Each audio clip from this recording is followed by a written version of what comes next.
Ajahn, we are ready now. Okay. Yeah. So good afternoon to everybody for the next session of our day of practice. Today is Father's Day, so we are dedicating our practice to our fathers everywhere. And for the first part of this session, I will lead you in a guided meditation for roughly 30 minutes. So the first thing to do when you begin your meditation is try and find a comfortable sitting posture. If you're sitting on the floor, you might sit with your legs crossed. Some people can sit in full lotus, some in half lotus, some just with their legs crossed. Or if you find sitting on the floor too difficult, then you are welcome to sit on a chair. But your aim is to find a comfortable posture that you can hold for the 30 minutes of the meditation without too much trouble. Don't expect to have a body that is completely free from any kind of sensation or pain. But as long as you don't have any serious pain, then you might have to learn to be patient with small aches and pains around the body as you meditate. So try to establish this awareness of your body. Close your eyes. And the first thing to do is just think of the Buddha, your teacher.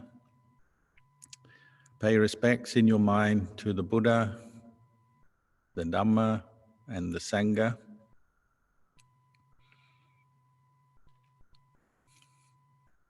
And the next step is to just send your attention up to the tip of your head with your eyes closed. And notice any tension in your body around the face muscles or the jaw. If you can sense any tension in the muscles in your face, just consciously try to relax. Relax your muscles and then pass your attention down to your neck. And again, relax the muscles. Notice your shoulders. If there's any tension in the shoulder muscles, try to relax that. Send your attention down your arms, so your right arm down to the hands, your left arm down to your hand. Then bring attention to your chest and your stomach. And if you notice any pain or unnecessary tension, relax that. And then bring your attention round to the back, to your back. And again, relax any muscles that are tense in your spine. Notice your body down to the hips. Then send your attention down your right leg, down past the knee to the foot. And now come back up the right leg.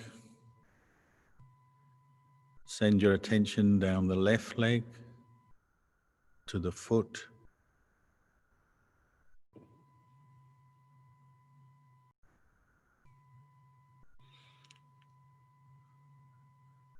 So now you become fully aware of your body as you're sitting in the present moment with your eyes closed. You're consciously relaxing any muscle tension. And now the next part of the meditation is to put attention on the feeling of the in-breath and out breath.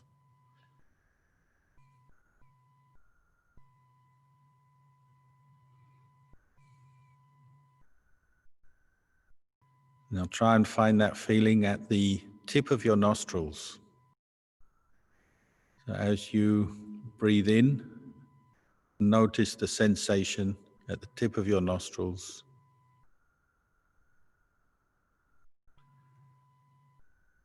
As you're breathing out, notice the sensation at the tip of your nostrils.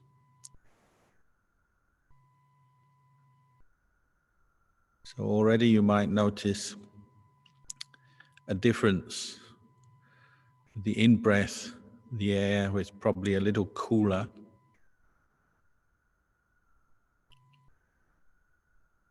With the out-breath, the air is warmer from your body.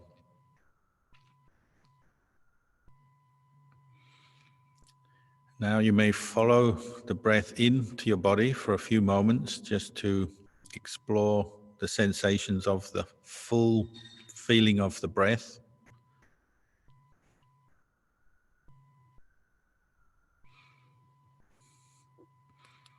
Follow the attention of the breath down to the chest. Observe your lungs expand, fill with air. Observe the abdomen rising.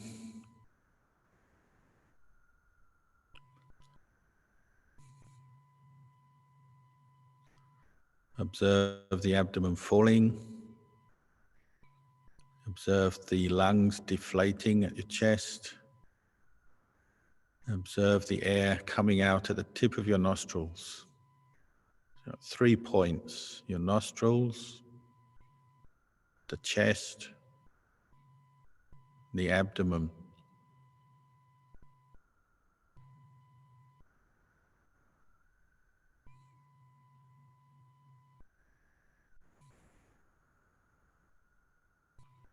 Now, having become aware of these 3 points, the tip of the nostrils, the chest, the abdomen,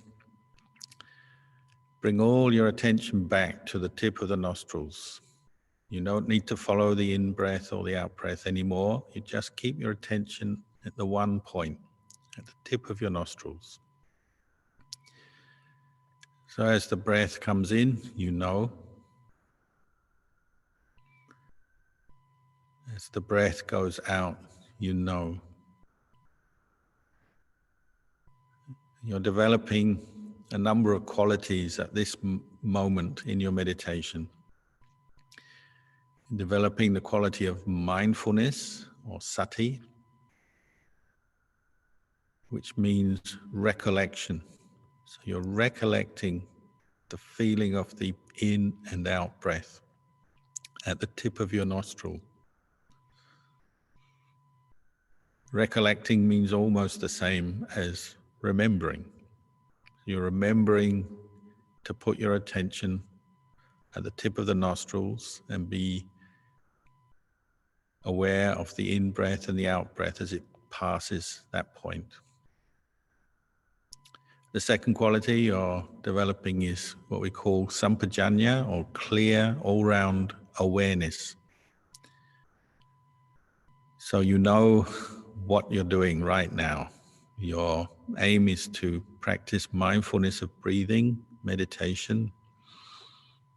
You're putting attention on the breath at the tip of your nostrils with the purpose of developing mindful awareness, clear comprehension.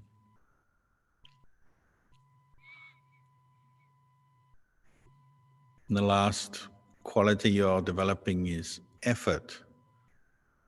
It takes effort to do this. And your effort is directed to becoming mindful of the breath at the tip of the nostrils. So of course, as you do this, your mind will tend to drift away, wander away. It will become distracted by sounds, thoughts and memories, sensations in the body,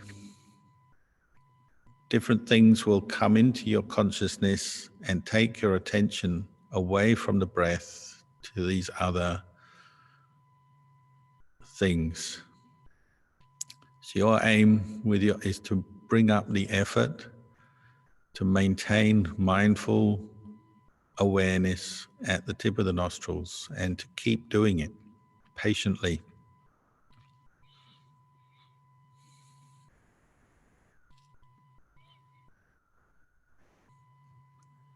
As we meditate, you'll notice you can do it for a few moments.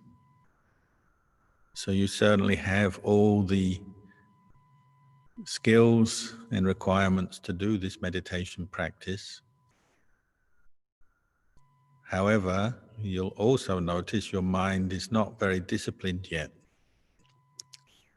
and it will easily get distracted and forget the breath.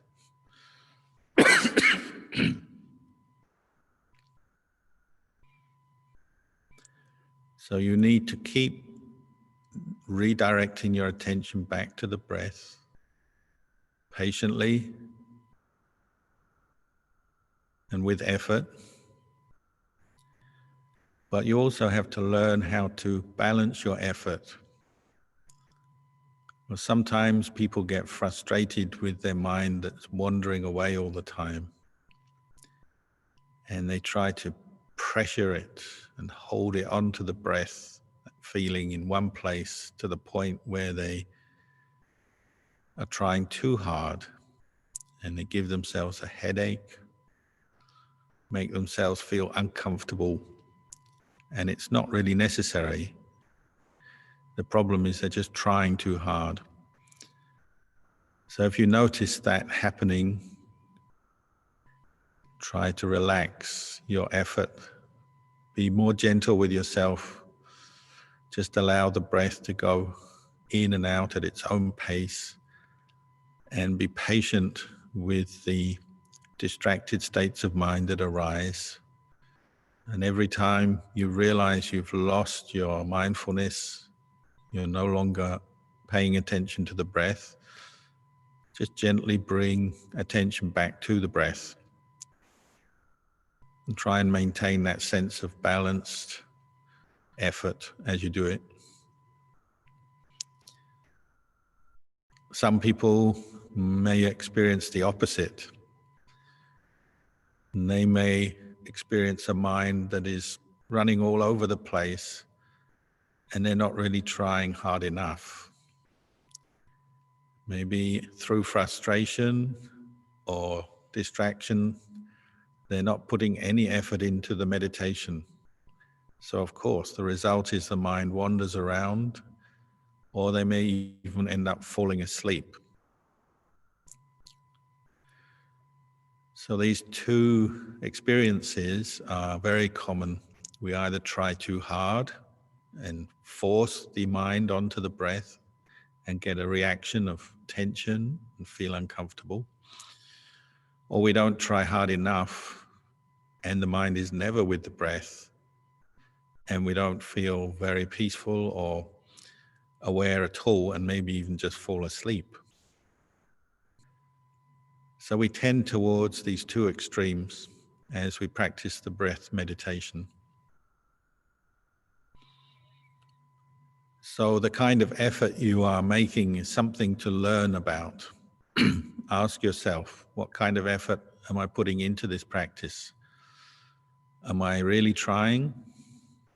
Am I trying too hard? Am I not trying hard enough? And you want to try and find that balanced effort where you feel comfortable to keep doing it, keep putting effort into bringing attention to the breath and letting go of the distracting thoughts. So in the texts, they have one analogy for this is like somebody trying to cut through a leaf that is floating on the surface of a pond of water.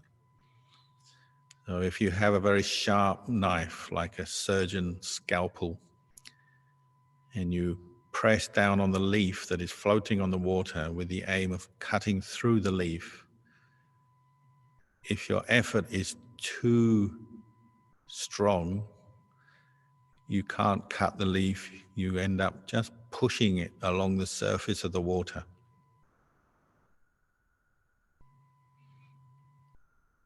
Oh, sorry, wrong way of describing it. If your effort is too strong, you push the leaf under the surface of the water. Just push it right down into the water. And you don't cut through it, you just sink it. If your effort is too weak, then you push the leaf along the surface of the water without cutting into it. So they recommend to find that right balance where you're cutting through the leaf, neither pushing too hard nor too weakly until you've cut the leaf. So in the same way, you're learning to put attention on your breath, neither too forcefully nor too weakly, until your mind starts to settle down and it starts to understand the work that it is doing, which is just to pay attention simply, nothing special, just paying attention to the in and out breath in the present moment, and using this as a way to train the mind to let go of everything else. And that's the hard part, because we've spent our whole life thinking many thoughts, some good, some not so good. We've spent our whole life becoming distracted by different experiences. We've spent our whole life becoming drowsy, falling asleep, and so on. Many different mental experiences have passed through our mind for many years now, and they tend to pull the mind all over the place. But now we're practicing meditation, learning to bring the mind, all the mind's attention to the breath. And so it takes some patient practice to do this successfully, because you're going against a lifetime's habit. So you have to give yourself that patience, see it's worthwhile investing time, energy in this practice. You have to maintain your goodwill, because there's no point getting angry over the breathing.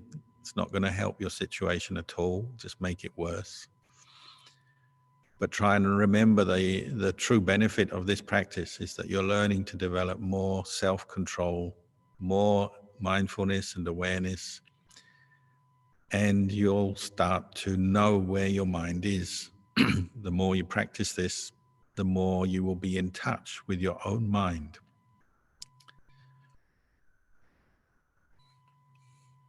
Normally, we think we know where our mind is.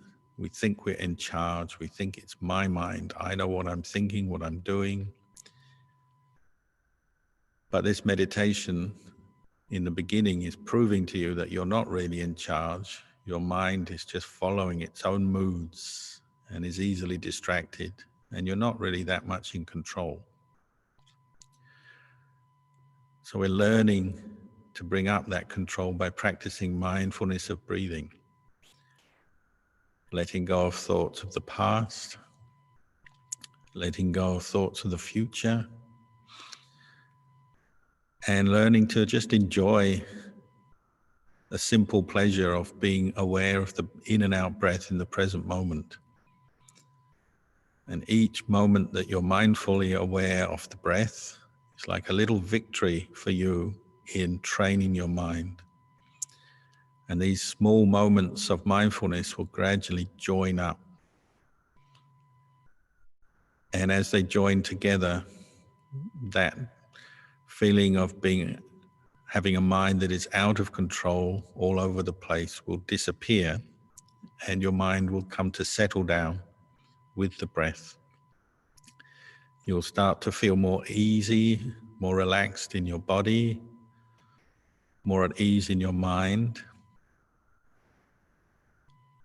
and less thoughts and other sensations will distract you.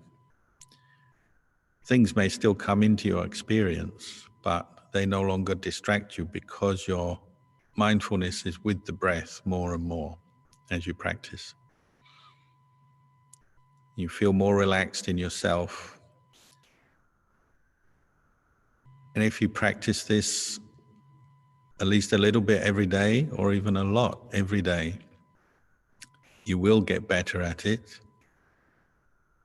And it gives you a great refuge, something to turn to when you have stress, problems, different emotional states are coming up in your mind, and you're not quite sure what to do. You can always turn to the breath like a friend to help calm your mind, bring up clarity. So it can become part of your life. And really the breath is our life. There's nothing more important to us as human beings than our breath. We can live without food for a few days, water even for a few days. But we can't live without the breath for more than a few minutes. So it's worth spending some time getting to know your own breathing. And you don't have to judge your breath, whether it's short or long, coarse or refined. Just get to know it.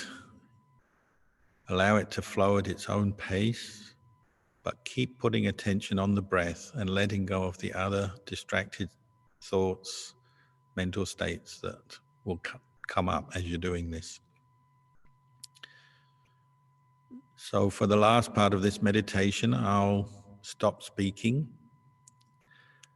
And for those watching this, you can practice mindfully watching your breath and being patient with your distracted mind. Just keep bringing the mindfulness up with the feeling of the breath at the tip of the nostrils until you hear the bell.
So we've been practicing mindfulness of breathing for a period of time now.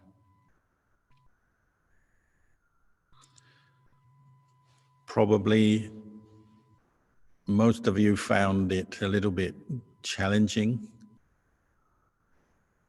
keeping your mind on the breath. I know I did when I first began meditation practice. If you're finding it difficult to sit still, take heart from my experience, because when I began, I could only sit still for maybe 3 minutes before I had to get up off the floor because of the pain in my back and my legs. It took me about 1 year of practicing meditation every day before I could sit for about 45 minutes non-stop. And then the second year, I could sit for over an hour, maybe. So both our body and mind will get used to the practice if we do it regularly. And that's probably the biggest challenge for meditators, is making the time, making the commitment to practicing regularly. As Buddhists, we love to do dana, practice generosity, helping other people, supporting the Sangha, doing good deeds. Some people also try their best to keep the precepts every day, follow the 5 precepts or the 8 precepts. Many people like to practice chanting sutras, chanting teachings from the Buddha, recollections. But the smallest number of people is always those who meditate. And it's true, meditation is more challenging for us as human beings. But because of that, it's more rewarding when we put effort into it.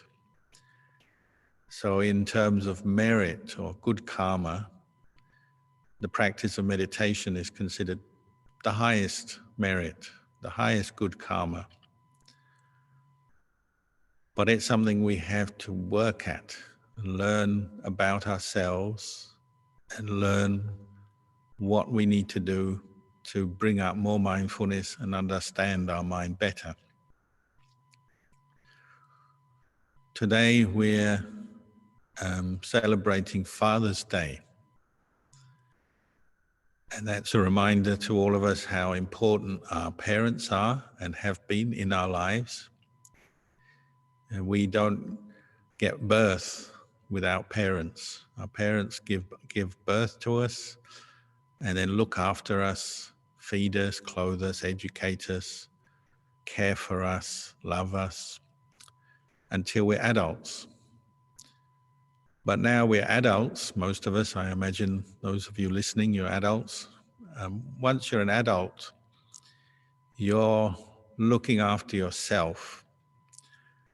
You still have learned many good things from your parents, and you might have gratitude to your parents, but you're now taking responsibility for yourself. And when we come to practice meditation, that's what we're doing. We're becoming more responsible for ourselves as human beings, because we're taking an interest in looking after our own minds. When we were young, our parents gave us lessons, told us what to do, reminded us of our duties, reminded us what is right, what is wrong. They told us many things and helped us in many ways. But now we have to learn how to do that for ourselves. Our parents are not always around. Once you're an adult, you have to take care of yourself. So the kind of qualities you're developing in meditation, you could compare to your parents, the role they played when you were a child. That sense of love and care and education that they gave us. Now you're doing that for yourself through your practice of meditation. You're learning how to look after your mind, care for it, treat it well, and educate it. And meditation is really an education. You're learning how to free your mind from stress and suffering. So you need to develop these qualities, the inner parents, as it were, the parents of the mind, the mother in your mind, the father in your mind. If we don't develop the inner qualities that will look after our mind, then our mind is going to be like an orphan. So if you ever meet an orphan or hear about an orphan, a child with no parents, you will always feel sad or compassion for the child because you know it must be in difficulty and feeling lonely and neglected. Similarly, our own minds can be like that. People can go through their whole life neglecting their own mind. Because it's our habit as human beings, we tend to send our attention out into the world all the time through our thoughts, our intentions, our plans, our desires. We educate ourselves, then we go to work to earn money, and we're doing things, going here, going there all the time. But for much of our day, we miss out on looking after this mind.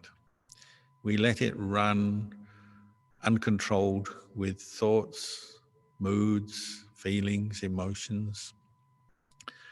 Quite often we're not really aware of our own minds because we're so caught up in the external world, the activities, the things we're doing, going here, going there, that we don't really see our mind within the midst of all of that.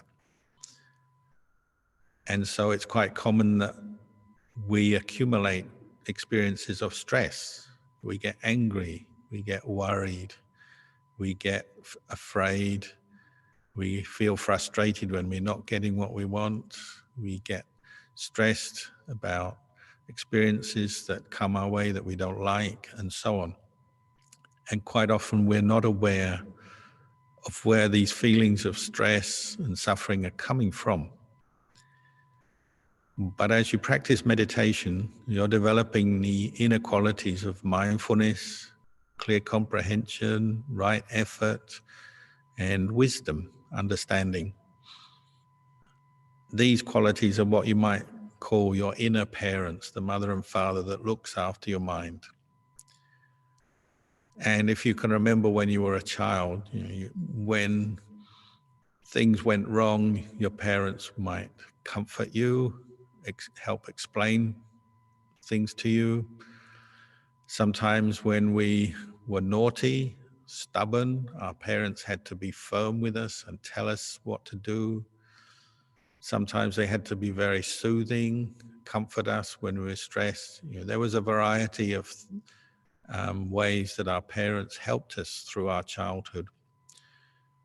And as adults, we also have to develop these qualities internally.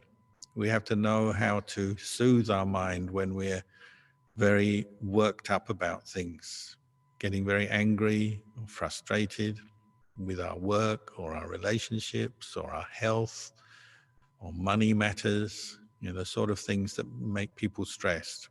Sometimes we have to learn how to soothe ourselves as we're getting caught up in our negative reactions of suffering.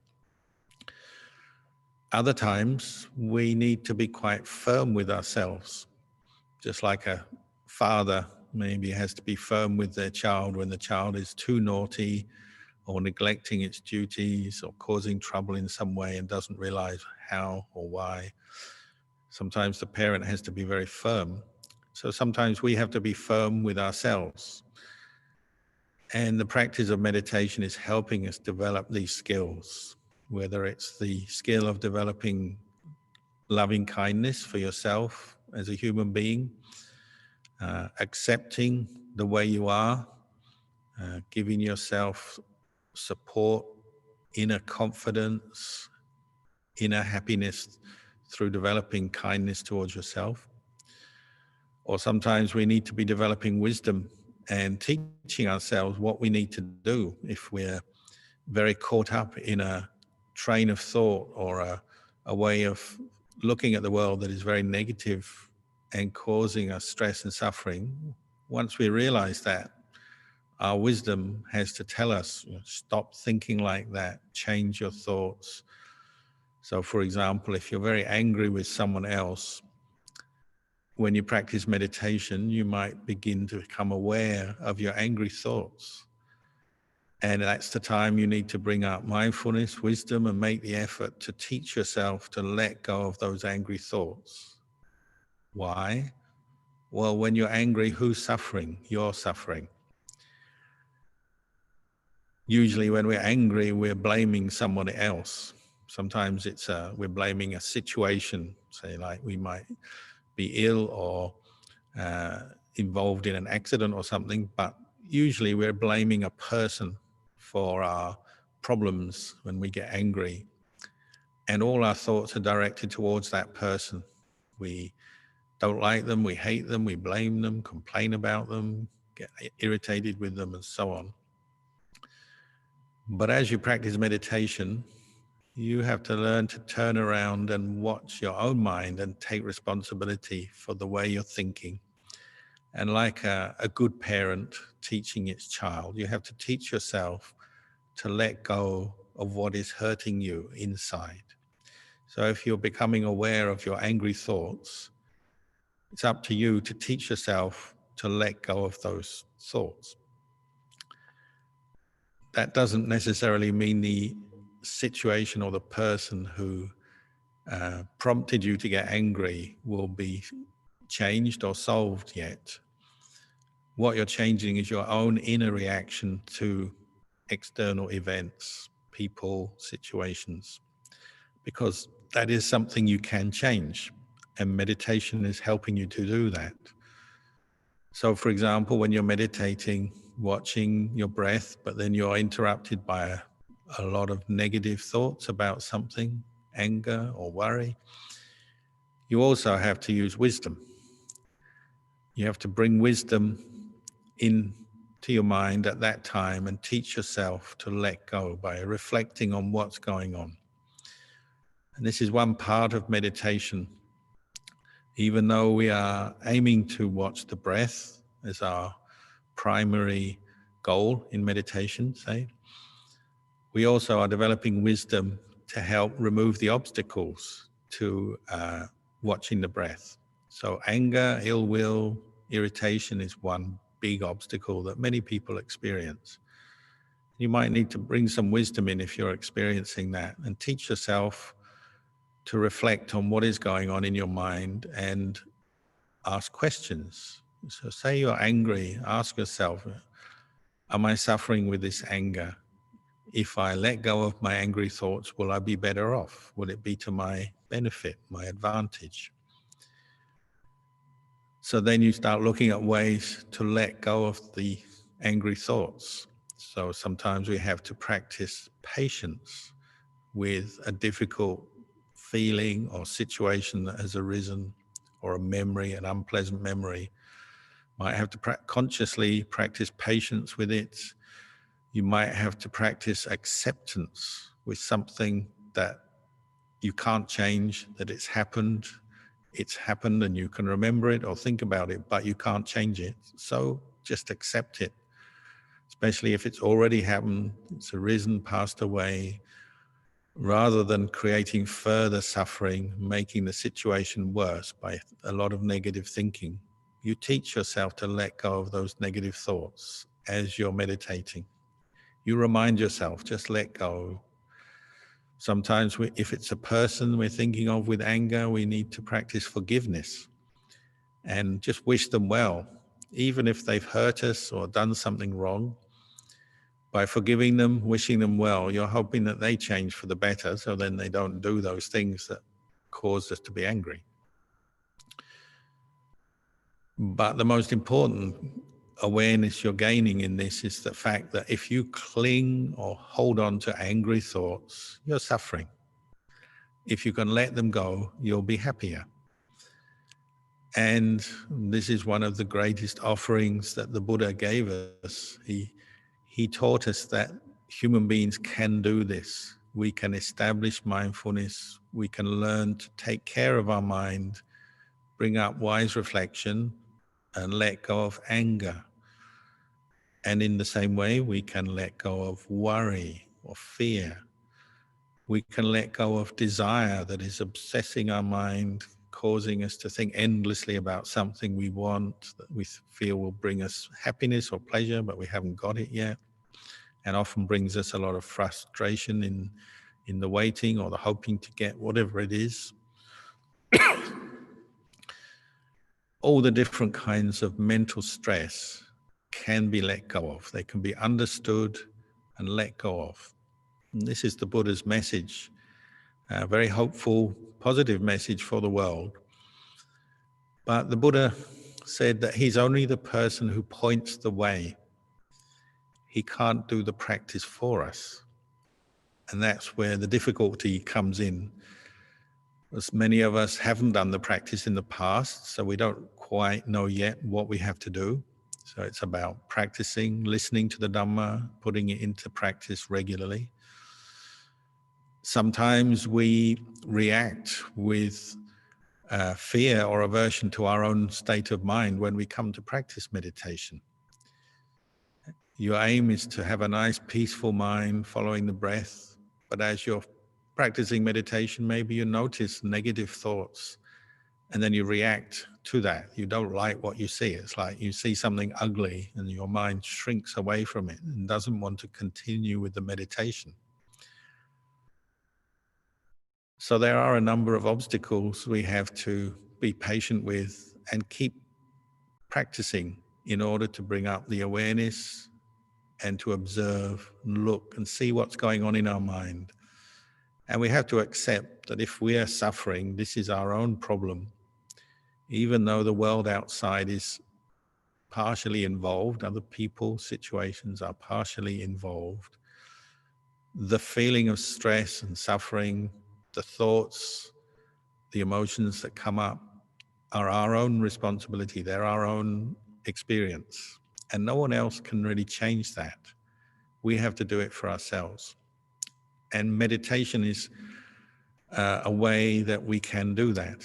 We're learning skills and gaining tools that we can use to look after our own mind. Just as our parents looked after us when we were a child, now we're learning to look after ourselves on the inside. So learning to practice meditation regularly will help you with this. And many people have found they can quite quickly improve their whole experience of life because they take the time to learn meditation and put it into practice. Sometimes the thing that prompts people, gets them started, is they have some problem arise in their life. So a very common one is illness. People maybe have some faith in the Buddha and his teachings, but they've never really tried the practice before. But then one day they get the news that they have an illness or they have some physical accident or some change in their health comes up, and they feel stressed. They feel anxiety and fear, maybe aversion. And so they start looking for ways to deal with that, and that brings them to the practice of meditation. So sometimes it is the stresses of life that prompt us to practice meditation more. They say when everything is going well, then you tend to forget the Buddha, you forget the Dhamma and the Sangha. You don't go to the temple, you don't need to because everything is going well. But life is unpredictable and things don't always go well.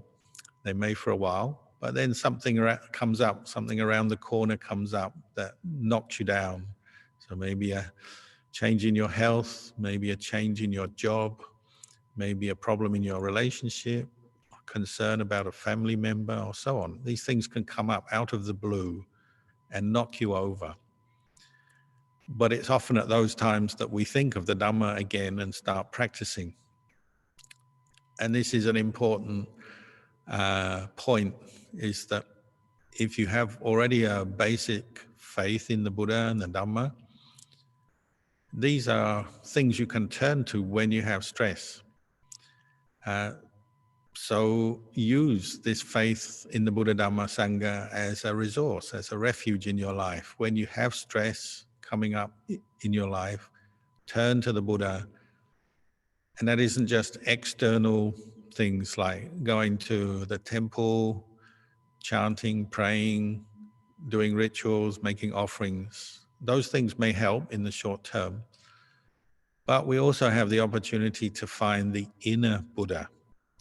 And this is really what the Buddha was encouraging us to do, to find the Buddha inside our own heart through developing these qualities we've been talking about today. So the mindfulness, the clarity and of awareness, the wisdom and the insight that helps us to see our own mind more clearly and let go of the states of suffering that we maybe are experiencing. So it may be simply becoming aware enough to recognize that a negative thought is just a negative thought. That's all it is. It's a thought that arises and ceases.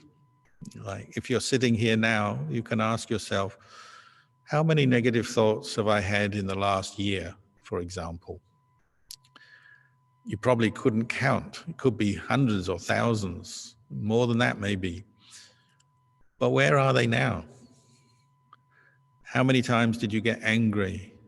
How many times did you have worry or fear? How many times did you fall into greed? How many times did you have doubt or uncertainty? Where are all those thoughts now? They've arisen, they've passed away. So that simple reflection is teaching you something. You're learning from your own experience, and you can say, oh, they're impermanent, they're transient. The Buddha said all these moods, emotions that we experience, they're all temporary visitors to our mind. And meditation is helping us to understand this point. And that gives us some source of confidence and peace as we're dealing with the mental stress, the different emotional states we get caught into. Because if you think back to the different times you've been stressed before and how that stress came and it went, and it may be not present at this moment, at this very moment you may not be stressed, I hope you're not. You can tell yourself, all that stress was just impermanent, changing states of mind. They arose, they passed away. Sometimes they compare it to like clouds in the sky. If you stand outdoors and you watch the clouds, they come, they go. Some are very wispy and thin, some are very thick, some are very dark. When you have a storm coming, the clouds are dark, thick, you can't see the sky or the sun. Other times it's just wispy, thin clouds. But one thing they all have in common is the clouds, they come and they go. All the thoughts, all the moods, emotions we experience, they come, they go. They arise, they pass away. And the more you develop mindfulness and reflect on this, the more you're developing this quality of just knowing things as they are. My teacher, Ajahn Chah, used to say it's the quality of keeping your mind in the middle of your experience. So you're neither for nor against. You're not grasping at happiness. You're not grasping at suffering. You're not getting so involved with the thoughts and emotions when you're practicing mindfulness. You'll notice when your mindfulness is strong, even if very unpleasant things come into your life, into your experience, you can cope with them. You can tolerate painful feelings. You can accept difficult situations. You can be with people who are unpleasant if you're mindful, because you're able to let go of the negative thoughts and just be aware of the way things are. You may still have a few reactions come up in your mind, but you see a thought is just a thought. A feeling is just a feeling. A memory is just a memory. And this is a phrase Ajahn Chah used a lot. In Thai, we say that it's just a thought, just a feeling. It's not that there's nothing there. There is. Your mind is experiencing a certain reaction to its experience. Say somebody criticizes you or they insult you. You'll have a feeling, a reaction. But if you establish mindfulness at that time, you're just observing that feeling arise, pass away, the thoughts that come in after having heard those words, they arise, they pass away. If you're mindful, you can do that. And then it's as if you don't take ownership of that particular stimulation. So if somebody's insulted you, you're not taking ownership of their words. You're not making your mind suffer with them. You know the words, you know the unpleasantness of the situation, but you're letting go. And we can do that. We can do that with painful feelings in the body that come through illness, different issues with our health. We can let go of unpleasant words from other people. We can let go of disappointments when there's something we want and we don't get, and so on. This is what we're learning as we look after our mind through the practice of meditation.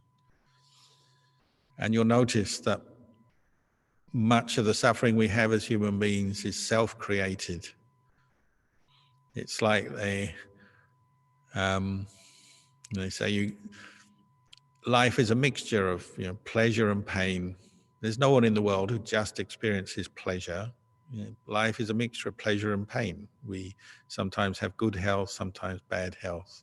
Sometimes people treat us well, sometimes they don't. Sometimes we're successful in what we do, sometimes we fail. We win, we lose.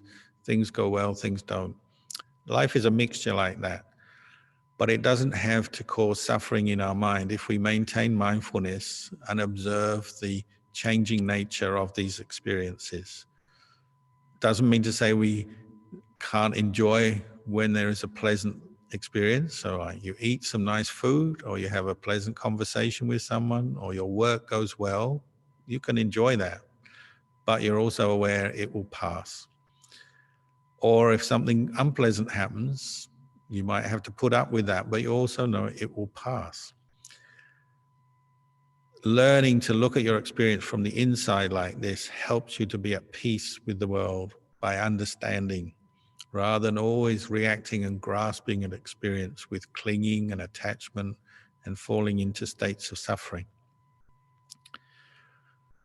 Obviously, this is a skill that we need to improve on through practice, and it's not easy, and sometimes we fail, and sometimes things do overwhelm us and make us stressed and suffer. But most people who practice like this, after time, after a while, they realize it's helping them in their life to be more at peace within themselves. So for good example, today is Father's Day. Well, I've had a number of families come here where the father has taken up the practice of meditation. Maybe once a day he meditates, practices mindfulness, just as we have been today. And then continuing to visit the monastery, maybe 3 months later or 6 months later, he's coming back and he's talking about his meditation practice. And I say, is it going well? And he says, yes. But then I ask the family and I say, well, your father's been meditating now. What do you think? Maybe ask the kids, what do you think about Dad's meditation? And they'll say, oh, really good. He doesn't lose his temper as much as before. He's more peaceful in the household. He's not so stressed as before. Nearly always that's the comments I get back from other family members. And that's the very practical and direct good results you can see from the practice of meditation. We become more tolerant of ourselves, more tolerant of other people, better adjusted to deal with the stresses and the difficulties of life, and also more able to enjoy the pleasures of life but not grasp at them and cling on to them so tightly that we get disappointed when they pass. So there are many benefits we get from this practice of meditation. So I'll encourage you all to keep up your practice. Be patient with yourselves, be patient with your mind, just as your parents were patient with you when you were a child. They didn't give up on you, they looked after you and they did what they had to do to bring you up. Now your job is to be patient with your own mind, and don't give up on your mind. Keep looking after it, and it can grow into something very strong and beautiful and good, but you need to nurture it in the right way. Just as your parents nurtured you, looked after you, loved you, you have to learn how to look after and love your own mind. So maybe for now, I'll just say this much, and then I'll ask, are there any questions today? Before we finish the session, there's an opportunity. If you have any questions to ask about meditation, this is the time. ท่านอาจารย์ we don't see any question for now.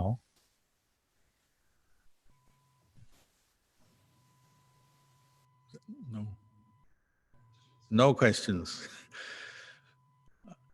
It's a bit hard for me to know what you're all thinking out there because I can't see any of you. If you don't have any questions, I don't know whether you're understanding what I say or whether it's useful to you.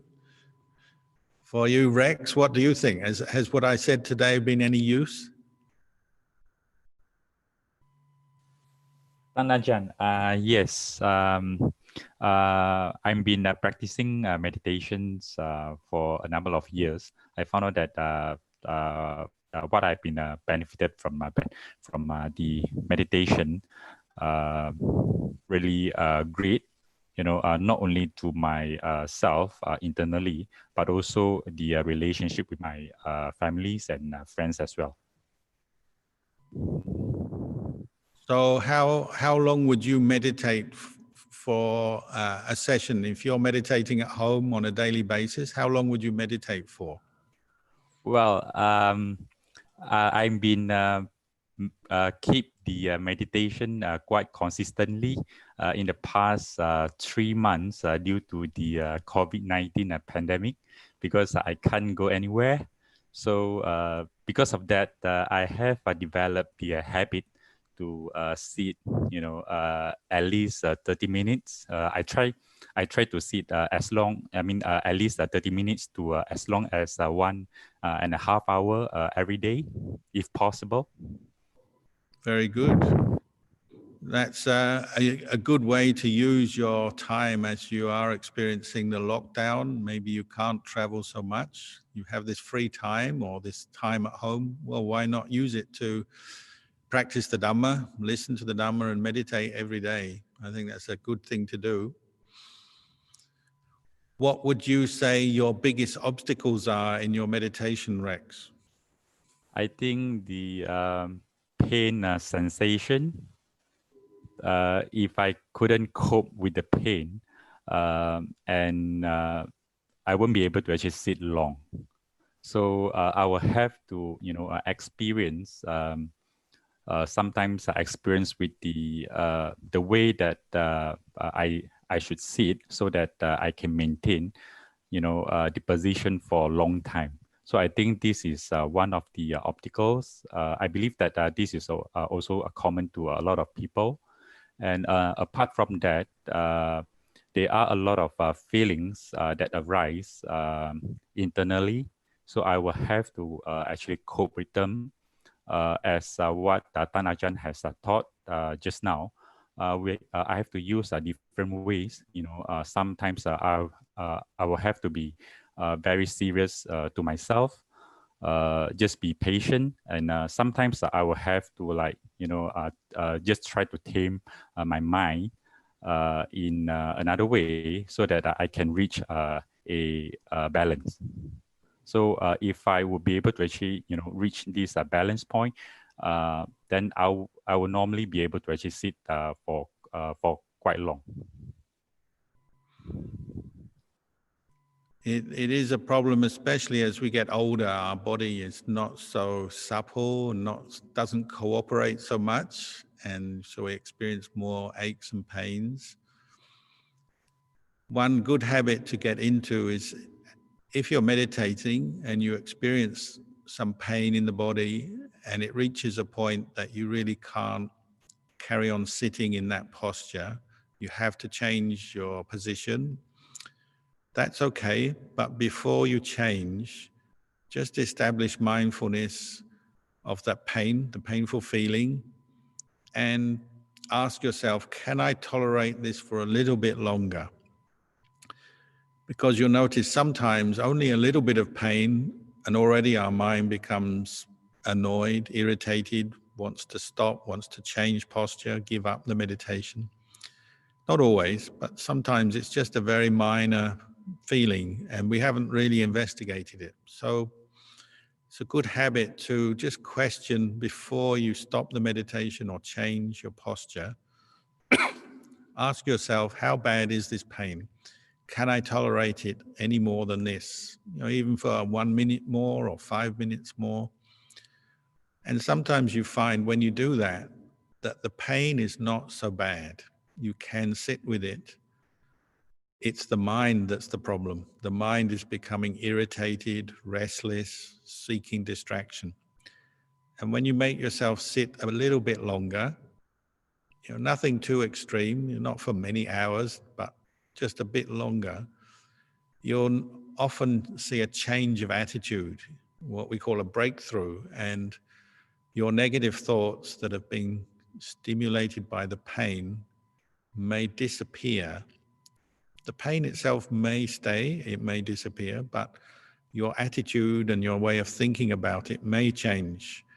And then you might find you're much more peaceful having been patient at the point where you wanted to give up. We call that a breakthrough. And so some people find when they do that, then they suddenly become much more peaceful, more alert, more happy in themselves, and they can sit for a longer period. It may not work every time, but it's something to investigate and at least be aware before you stop the meditation or give up because of a painful feeling. Then just investigate what's going on in your mind, how you're thinking, how bad that pain is. The other thing you can do is if you're having a lot of pain when you're sitting meditation, if you want to continue your mindfulness practice, then you can get up and do some walking meditation. Even at home, we can do this in a small space, as long as we're not disturbing anyone else.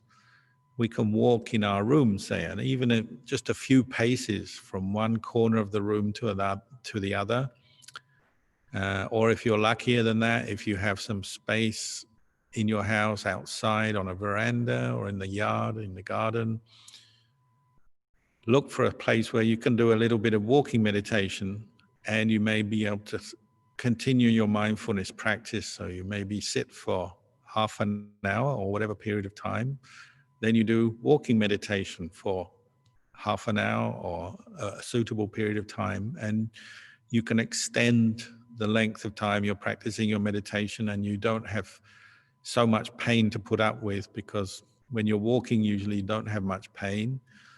And it's also a good antidote to sleepiness. If you try meditating and you're just falling asleep, then try a little bit of walking meditation. And you can just slowly, mindfully walk back and forth in your room or in an appropriate place. Another thing that can help, especially if you're meditating in the evening when sleepiness is a big problem, is do some chanting first. You have the access to our chanting books, and I'm sure many people watching will have their own chanting books and do their own chanting practice. But if you use chanting as an introduction to your meditation, so before you meditate, you might chant for 10 minutes or 30 minutes, or some people even do it for an hour. It just depends. You finish your chanting, then you do meditation.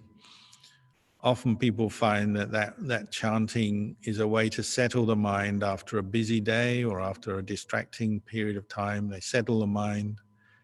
And the words of the chanting bring up very wholesome states of mind, bring up feeling of faith, recollecting and remembering the Buddha, the Dhamma, the Sangha, remembering different teachings of the Buddha, such as loving kindness or impermanence. So you do your chanting and then you do your meditation. Or sometimes if you're meditating and then you are struggling with sleepiness, then you can set aside the breathing meditation and go back to chanting. You can use chanting as a form of meditation, and people find this quite helpful.